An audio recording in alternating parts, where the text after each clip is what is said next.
આપનું હાર્દિક સ્વાગત છે એજ્યુકેશન ગુજરાતી ચેનલમાં।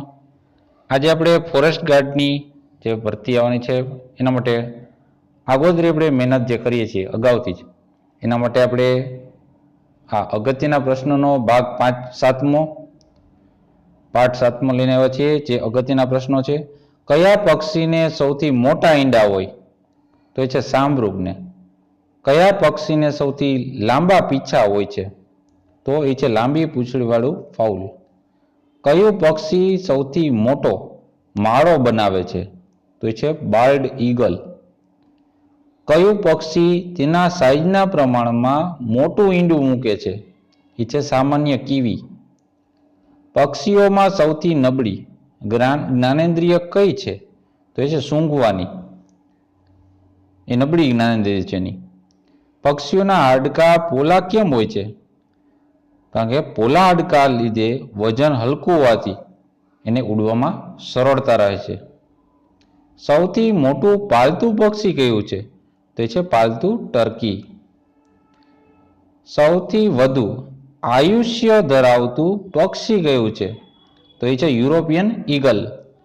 ભારતમાં લુપ્ત થયેલ પક્ષીઓ કયા કયા છે? તો એ છે ધી માઉન્ટેન કેવલ અને બીજું છે ગુલાબી માથાવાળી બતક, એને જે કહેવાય છે પિંક હેડેડ। છે કે દુનિયામાં સૌથી વધુ ઝડપી ઉડતું પક્ષી કયું છે? તો સૌથી ઉડતું ઝડપી પક્ષી છે અલ્પાઇન સ્પાઇન ટેલ્ડ સ્વિફ્ટ। દુનિયામાં સૌથી મોટું શિકારી પક્ષી કયું છે? તો એ છે ધી ઇન્ડિયન કોન્ડોર, જે દુનિયાનું સૌથી મોટું શિકારી પક્ષી છે। કયું પક્ષી પોતાનો માળો બનાવતું જ નથી? કુકુ, કોયલ। અપવાદો બાદ કરતા કોયલ કુળના પક્ષીઓ જે પોતાનો માળો ખુદ બનાવતા નથી। કયું પક્ષી હુમલા વખતે રેતીમાં સંતાઈ જાય છે? તો એ છે શાહમૃગ। પક્ષીના અભ્યાસને શું કહેવાય છે? તેને કહે છે ઓર્નિથોલોજી। ગ્રીકમાં લેટિન ભાષામાં પક્ષી ઓર્નિથાક કહેવાય છે। જીવસૃષ્ટિમાં સૌથી વધુ તીક્ષ્ણ નહોર કોના છે? તો એ છે પક્ષીઓના। પોપટ અને પેરાકીટ વર્ગના સૌથી વધુ સભ્યો કોના છે? તો છે વાદળી અને પીળા મકાઉ। કયા પક્ષીઓ પાંખો ઉડવાને બદલે તરવામાં ઉપયોગ કરે છે? તો એ છે પેંગ્વિન, જે ઉત્તમ તરવૈયક ગણાય છે। કયું પક્ષી તેનું માથું 180 ડિગ્રી સુધી બંને બાજુ ફેરવી શકે છે? તો એ છે ઘુવડ। કયા ભારતીય પક્ષીની સૌથી પહોળી આંખો જોવા મળે છે? તે હિમાલયન બિયર્ડ પક્ષીનો ખોરાક વધુ હોય છે? તો માછલી ઉપર જીવતા જે પક્ષીઓ છે એનો ખોરાક વધુ હોય છે બીજા પક્ષીઓની સરખામણીમાં। તરવામાં સૌથી ઝડપી પક્ષી કયું છે? તો એ છે જેન્ટો પેંગ્વિન, પેંગ્વિનનો એક અલગ પ્રજાતિ છે। સૌથી ધીમે ઉડતું પક્ષી કયું છે? એ છે અમેરિકાનું વુડફોક। કયા પોપટ બધી જગ્યાએ જોવા મળે? તો એ છે રોઝિંગ પેરાકીટ, જે તુઈ અને સુડો કહેવાય છે।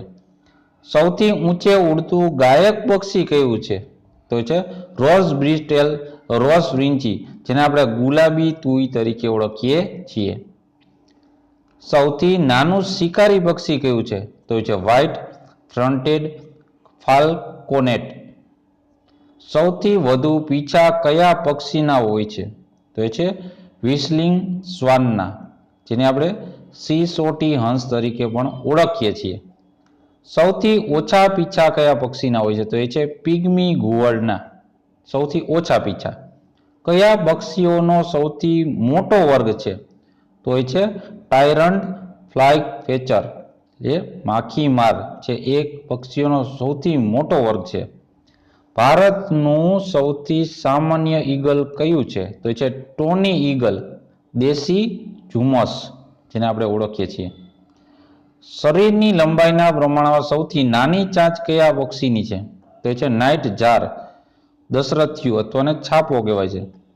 પોપટમાં સૌથી સારી વાતો કોણ કરે છે? તો આફ્રિકાનો જે ગ્રે પોપટ આવે છે એ સૌથી સારી વાતો સરળતાથી બોલતું હોય આપણે સમજાઈ શકે એવી સારી વાતો કરે છે। કયા લિંગના પક્ષીઓ મોટા ભાગે સુંદર ગાતા હોય છે? તો એ છે નર પક્ષીઓ, જે નર પક્ષી હોય છે સુંદર ગાતા હોય છે। ઘર ચકલી, જે ઘરમાં રહેતી ચકલી દિવસમાં કેટલી વાર માળામાં ખોરાક લાવે છે? તે 220 થી 260 વખત માળામાં ખોરાક લાવે છે। દરજીડો નામનું પક્ષી માળામાં પાંદડાને ગૂંથવાનું શેનો ઉપયોગ કરે છે? તો એક કરોળિયાના ઝાડાનો ઉપયોગ કરે છે. દરજીડો કરોળિયાના ઝાડામાંથી પોતાનો માળો ગૂંથવા અને પાંદડાનો ઉપયોગ કરે છે. ભારતનું નાનામાં નાનું પક્ષી કયું છે? તો એ છે ટિકલસ ફ્લાવર પેકર, અર્થાત એને કહેવાય ફૂલ સૂંઘણી. એ છે ભારતનું નાનામાં નાનું પક્ષી છે. ભારતના સારામાં સારા ગાયક પક્ષીઓ કયા કયા છે? તો એક છે બ્લેકબર્ડ, કસ્તુરો, બરોબર, એનું ઉલામનું નામ, મલબાર, વિસ્લિંગ થ્રસ્ટ જેને ઇન્દ્રરાજ કહેવાય છે, તથા સામા. આ ભારતના સારામાં સારા ગાયક પક્ષીઓ કહેવાય છે. સૌથી વધુ ઝડપથી પાંખો ફફડાવવા માટે કયું પક્ષી જાણીતું છે? તો એ છે હમિંગ બર્ડ, જે સૌથી ઝડપી પાંખો ફફડાવે છે. કયું પક્ષી મધ ખાવાનું શોખીન છે? તો એ છે હની બર્ડ. એનું નામ જ હની છે. હની એટલે મધ અને હની બર્ડ એટલે મધ ખાવાનું શોખીન બર્ડ. પક્ષીઓમાં કઈ શક્તિ અવિકસિત હોય છે? તો પક્ષીઓમાં વિચાર શક્તિ અને ધાનેન્દ્રિય શક્તિ, વિચાર જે કરવાની શક્તિ છે ને સૂંઘવાની જે શક્તિ છે અવિકસિત હોય છે, પ્રમાણમાં ઓછી હોય છે બીજાના. લાફિંગ એટલે હસતા જેકાસ તરીકે કોણ ઓળખાય છે? તો એ છે કુકાબુરા કિંગફિશર, તે છે લાફિંગ જેકાસ તરીકે ઓળખાય છે. હવે કયા પ્રાણીઓને પણ મચ્છર કરડવાથી મેલેરિયા થાય છે? માનવને તો થાય છે, બીજા મરઘા અને વાંદરાને પણ જો મચ્છર કરડે તો એને મેલેરિયા થાય છે. સિલ્વર ફિશના ખોરાકની પસંદગી કઈ છે? તો એ છે સ્ટાર્ચ તથા સાકર. સેન્ટીપેડ તથા મિલીપેડનો તફાવત કયો છે? તો સેન્ટીપેડ એટલે એક જોડી પગ અને મિલીપેડ એટલે બે જોડી પગ. તેના ખંડો એટલે એને સેગમેન્ટ ભાગ સાથે હોય છે. સેન્ટીપેડ એટલે એક જોડી પગ જેમાં બે પગ હોય, અને મિલીપેડ બે જોડી પગ એટલે એમાં ચાર પગ હોય. હવે માછલી ઘરમાં વોટર સ્નેલ કેમ ઉપયોગમાં લેવામાં આવે છે? તો તેના સ્નેલ એટલે માછલીને કેલ્શિયમ પૂરા પાડે છે. જે જરૂરી એને કેલ્શિયમ છે એ સ્નેલમાંથી મળે. કીટકોમાં કઈ જાતિના કીટકો સૂર્યપ્રકાશમાં શિકાર અથવા સંવનન તથા ઈંડા મૂકે છે? તો છે ડ્રેગન ફ્લાય તથા ડેમસેલ ફ્લાય. આ કીટકો છે જાતિના કીટકો એ સૂર્યપ્રકાશમાં શિકાર કરશે, સંવનન તથા ઈંડા પણ મૂકે છે. ભારતીય સૌથી નાનું પતંગિયું કયું છે? તો એ છે સિરસ જેવેલ. એ ભારતનું સૌથી નાનું પતંગિયું છે. ભારતનું સૌથી મોટું પતંગિયું કયું છે? તો એ છે દક્ષિણનું બર્ડ વિંગ, જેની પાંખોની લંબાઈ 1.9 સેમી જેટલી હોય છે. એક બાજુની પાંખની લંબાઈ 2 સેમીમાં એક જ પોઈન્ટ ઓછો. કીટકોમાં સૌથી વધુ જાતો કઈ શ્રેણીમાં છે? તો છે કોલીઓપ્ટ્રામાં. આશરે 2,90,000 જાતો કીટકોની એ શ્રેણીમાં છે. મેસોઇક યુગમાં કયા પ્રાણીઓ મુખ્યત્વે જોવા મળતા હતા? તો મેસોઇક યુગમાં પેટે ચાલનાર પ્રાણી કે જેને આપણે સરીસૃપો કહીએ છીએ એ પ્રાણી મુખ્યત્વે જોવા મળતા હતા. રેટલ સાપની રેટલ ક્યાં હોય છે? તો એ પૂંછડીના છેડે, જેને રેટલનો અર્થ થાય છે ઘૂઘરો. જે ઘૂઘરાવાળા સાપ આવે છે આફ્રિકામાં એને રેટલ સ્નેક કહેવાય છે. સાપનું દુશ્મન કયું પ્રાણી ગણાય છે? તો એ છે નોળિયો. નોળિયો છે સાપનું દુશ્મન પ્રાણી ગણાય છે. દુનિયામાં ફક્ત કયો સાપ માળો બાંધે છે? તો કિંગ કોબરા, જેને આપણે નાગરાજ કહીએ છીએ, એ દુનિયામાં ફક્ત એવો એક સાપ છે જે માળો બાંધે છે. ગુજરાતના ઝેરી સાપ કયા કયા છે? તો એ છે કાળોતરો, નાગ, પછી ફુરસો, પેડકું કે છે આપણે, ખડચિત્રો અને દરિયાઈ સાપ. આ ગુજરાતના ઝેરી સાપોના નામ છે. તબીબી પ્રેક્ટિસમાં કયા પ્રાણીનું પ્રતીક વપરાય છે? તો એ છે સાપ. મગરની કઈ જાત ગંગા નદીમાં જોવા મળે છે? તો મગરની એક પ્રજાતિ છે ઘડિયાળ. ઘડિયાળની આગળનું મોટું હોય છે, પતલું હોય છે, તો ઘડિયાળ છે એ મગરની જાત છે, એ ગંગા નદીમાં જોવા મળે છે. સાપ ખોરાક વગર કેટલું જીવી શકે છે? જો ખોરાક ન ખાય તો કેટલું જીવી શકે?